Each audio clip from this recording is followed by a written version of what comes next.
이제 레바논의 비극에 대해서 얘기를 합니다. 왜냐면은 이 레바논이라는 거가 독특한 나라입니다. 제가 레바논을 이렇게 설명하려는 이유가 레바논이라는 것은 그 레반트 지역의 맨 끝자락에 있는 지중해 연안에 있는 가장 아름다운 나라 중에 하나입니다. 그리고 역사적으로는 페니키아 문명의 중심지였고, 그래서 우리가 비블로스라는 데 가면은 알파벳의 기원이 생긴 그 지역이 그 레바논입니다. 그 다음에 성경에 의하면은 솔로몬 국왕이 성전을 세울 때 여기에 있던 이제 시더스 출이라고 하죠. 백향목을 가져와서 성전을 세웠다고 하는 백향목이 유명합니다. 백향목은 아시다시피 레바논의 국기를 보면은 백향목이 나오거든요.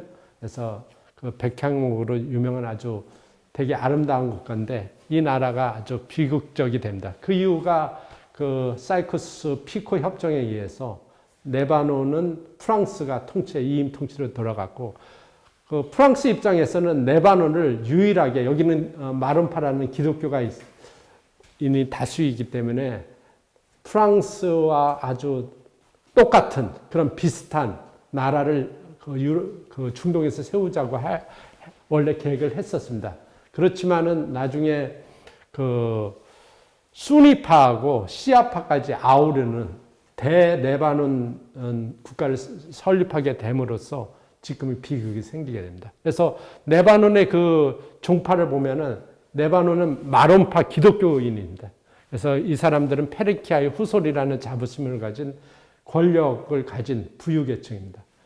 그래서 마론파 기독교가 있고 이슬람이 있는데 수니파, 시아파, 두루즈파라고 또 레바논에만 슈프 산맥이라고 레바논 산맥의 가운데 가장 큰 산맥에 사는 그 아주 두루즈파라는 그 이슬람 반개 파가 있습니다. 이 사람들은 윤회설을 믿고, 그래서 레바논의 비극이 생기는 이유 중에 하나가 종파만 공식적으로 18개의 종파를 인정을 합니다. 그래서 기독교 12개 종파, 그 다음에 이슬람의 4개 종파, 거기에 두루즈, 그 다음에 유대교까지 공식 종교 18개의 종파를 인정을 합니다. 아무튼 프랑스 이임 통치를 함으로써 근대적 교육기관을 설립을 했지만 이것이 어떻게 보면은 국가의 통합을 저해하게 됩니다. 왜냐하면 레바논에 가면은 아랍어를 잘하는 사람도 있지만 불어를 너무 잘하는 사람도 많습니다. 그래서 그 국가를 통합을 하려고 하면은 그 언어적인 통일이 있어야 되는데 아랍어하고 프랑스어를 같이 사용하다 보니까 국가 통합을 저해를 했고, 그 다음에 지방 분권 제도를 실시를 했습니다. 그 프랑스가 이임 통치하는데 각 그 부족의 지도자들이 충분한 권한을 주고 책임을 줬습니다. 그것이 국가 통합을 저해하는 요인이 되었고, 그래서 1943년도에 그 국민협약을 체결을 했는데 거기에 있다면은 각 종파, 계파 간의 권력을 나눠 먹기식을 했습니다.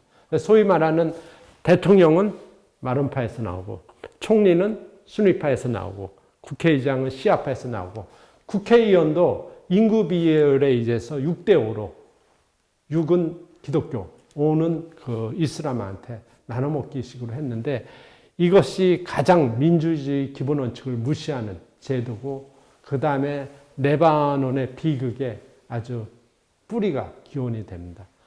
예를 들면은 지금도 이런 종교 계파 간의 안배 때문에 주 한 레바논 대사는 기독교 마론파한테 준다. 이렇게 나라별로 어떤 직위에 대해서 농림수산부 장관은 제가 있을 때 시아파한테 배분이 되고 수니파에 정보통신부 장관을 주고 뭐 이런 식으로 계파 간의 안배가 있기 때문에 내부적으로도 만약에 제가 산자부 장관을 만나갖고 어떤 상황에서 의견을 했는데 그 국장은 또 수니파라고 하면은 장관하고 수니파 그 국장하고 또 의사소통이 안 됩니다. 커뮤니케이션.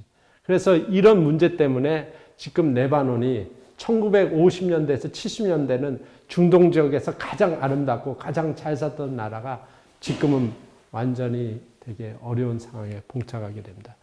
그래서 특히 1970년도에 요르단에 있던 모든 피에로 조직원들이 레바논으로 이주를 하게 됩니다. 그래서 인구 구성도 변화가 됐고 그 피에로라든지 이슬람들이 자기네 권익을 인구가 늘다 보니까 자기의 지분을 더 요구하다 보니까 더 갈등이 생겨났고 1975년 마론파의 피에로가 1년의 무력 천절을 빚은 것이 도화선이 돼갖고 내전이 발생합니다. 그게 바로 예배를 마치고 나오는 기독교인 공격이 일어났고 기독교 민병대가 팔레스타인 수송버스를 공격해갖고 무려 75년부터 90년까지 내전이 발생합니다. 이 당시에 우리가 기억하는 우리하고 관련된 사건은 도제승 서기관이 그 지역에서 피납이 돼갖고 한 1년 8개월 정도 피납이 됐죠. 이 내전 기간 동안. 그리고 순위하고 시아가 우리나라의 6.25 전쟁과는 비교가 할 수 없을 정도로 전부 이웃이었던 이웃이었던 내 친구의 시아가 서로 살육하는 그런 처참한 비극적인 역사를 겪게 됩니다. 이 와중에 그 이스라엘의 레바논을 침공하게 된다. 이 침공하게 된 이유는 이 피에로 조직원들을 부추겨서 이스라엘 북부 쪽을 계속 공격을 하다 보니까 그 이스라엘의 레바논을 침공을 하게 되는데 여기에서 또 비극이 발생합니다. 그 당시에 당연히 그 기독교 대통령이었던 바시르 제말엘 기독교 대통령이 있는데 이 사람이 그 폭발 사고로 암살을 당하게 됩니다. 그래서 그거 때문에 특히 기독교 민병대들이 그 이스라엘이 이제 레바논을 침공하자 당연히 시리아가 개입을 하게 됩니다. 그래서 소위 말하는 이스라엘하고 시리아가 전투를 벌이게 됩니다. 그 전투를 벌여갖고 일방적으로 이스라엘이 점령을 하고 그리고 레바논 베이루트까지 진격을 하게 되는데 그 바시르 제말엘 기독교 대통령이 암살을 당한 이후로 기독교 민병대들이 팔레스타인 난민 지역에 들어가서 그 남녀노소를 가리지 않고 무자비하게 학살을 하게 됩니다. 그게 사브라 샤틸라 학살이 발생하고 이로 인해서 국제사회의 비난 여론에서 이스라엘 군도 나중에 철수를 하게 되고 미군이 개입하게 됩니다. 미군이 개입을 했음에도 불구하고 그 당시에 미 대사관의 자살 폭발도 일어나고 63명이 사망하는 사건도 나고 베이루트 공항 인근 미군 기지에서 자살 폭탄 대란도 일어나고 미군 해병대들이 죽고 하는 사건이 터지게 됩니다. 그래서 이렇게 아주 비극적인 역사를 했던 데인데 그러한 이 왈리드 줌블라트라는 사람이 저하고 되게 친한 친구였습니다. 지금도 살아있고. 그러니까 그 네바노의 경우에는 한번 그 계파의 지도자는 보통 지금도 한 나이가 85세 정도 됩니다. 그러니까 아운 대통령 경우에도 얼마 전에 퇴진을 했지만은 그분도 80대 후반이었고 왈리드 줌블라트 이 사람은 두루즈 계파의 최고 보스고 그 다음에 그 나비벨이라고 시아파의 최고의 그 총수인 그 국회의장 그런 분들도 보통 3, 40년 하고 있습니다. 그래서 왈리드 줌블라트는 또 부인은 아주 최고의 그 예술에 조예가 있는 분이었는데 저는 개인적으로 친해갖고 이분이 저를 개인적으로 자기 자택에 초대했고 부인도 그 베테드린이라고 유명한 그 유적지가 있는데 거기를 초대를 해서 개인적으로 친했는데 이런 역사적인 사건 미 대사관 자살 폭탄을 주도적으로 이끌었던 사람이 왈리드 줌블라트라는 사람이라고 하니까 제가 깜짝 놀랐었던 기억이 납니다. 그래서 현재는 베이루트, 레바논은 난파선이 됐습니다. 그 아름다운 나라가 2020년도 제가 근무할 때 당시 제가 98년도부터 2018년도부터 2021년까지 근무를 했었는데 3년간 2020년 모라토리움을 선포합니다. 그래서 모라토리움을 선포를 해갖고 레바논 사람들이 은행에 적금 했던 그 돈을 인출할 수가 없었습니다. 그리고 외국인조차도 우리 대사관조차에도 한 달에 저 경우는 200불밖에 인출이 안 됩니다. 그래서 그 되게 어려움을 겪었는데 지금도 아마 되게 어려움을 겪습니다. 그래서 경제적으로 어려워갖고 기름을 넣으려면 2시간을 기다려야 되고, 그다음에 빈민들은 그 나무를 잘라갖고 그 땔감으로 사용할 정도로 레바논에 아주 어려움을 처했습니다. 특히 아시다시피 베이루트 항구 폭발 사건이 2020년 8월 달에 베이루트에서 터졌습니다. 그 원인에 대해서는 아직도 밝혀지지 않았죠.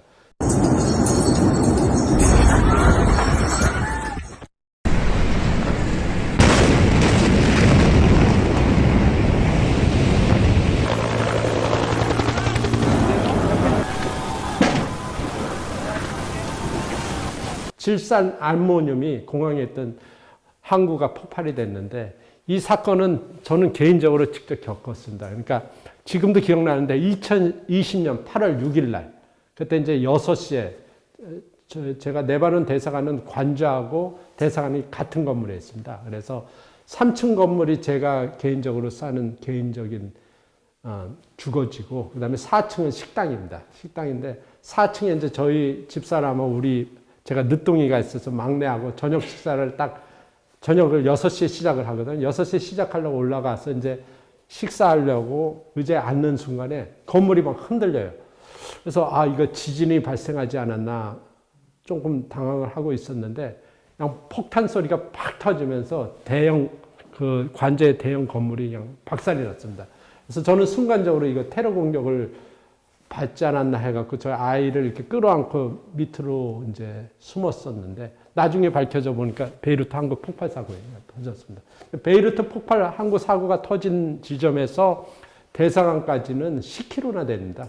그런데도 그런 위력이 있었고, 그 중간 지역에 있던 사람들은 모두 사망하거나 많이 다쳤습니다. 특히 저하고 제일 친했던 네덜란드 대사, 그리고 네덜란드 대사 부부를 제가 일주일 전에 저희 관저에서 초대해서 저녁 식사를 했었는데, 베이루트 항구 폭발 사고가 일어나서 그 레바논 네덜란드 대사 부인은 죽었습니다. 그걸로 사망. 이제 레바논의 비극에 대해서 얘기를 합니다. 그것을 표현하는 그 영화가 있습니다. 그게 바로 가버나움이라는 영화입니다. 제 부모님을 이게 우리나라에서도 주 한 레바논 대사가 소개했던 영화인데, 이거 한번 기회가 되면은 한번 보십시오. 그래서 현재 이 가버나움의 이 주인공은 난민 출신입니다. 시리아 난민 출신이지만 이 어린애 학대, 그 다음에 레바논의 빈민촌의 상황, 그 다음에 이주민들의 애안, 그런 상황을 복합적인 것을 알 수 있는 영화이기 때문에 기회가 되면은 한번 가버나움을 소개하고 싶고요. 그 다음에 이 인센디즈라고 우리나라는 그 그을린 사랑으로 이렇게 나와 있죠. 이 영화는 그 한 여인의 그 기구한 삶을, 내란을 통해 내전 동안에 겪었던 기구한 삶, 그 속에서 특히 쌍둥이, 그 어머니가 돌아가시면서 쌍둥이한테 충격적인 얘기를 합니다. 아버지이자 그 형을 찾아가라고 써. 그래서 레바논에서 자기 과거를 이렇게 거슬러 가면서 하는 내용인데, 되게 충격적이면서도 레바논은 내전 상태를 잘 알 수 있는 그런 영화니까 소개하고 싶습니다.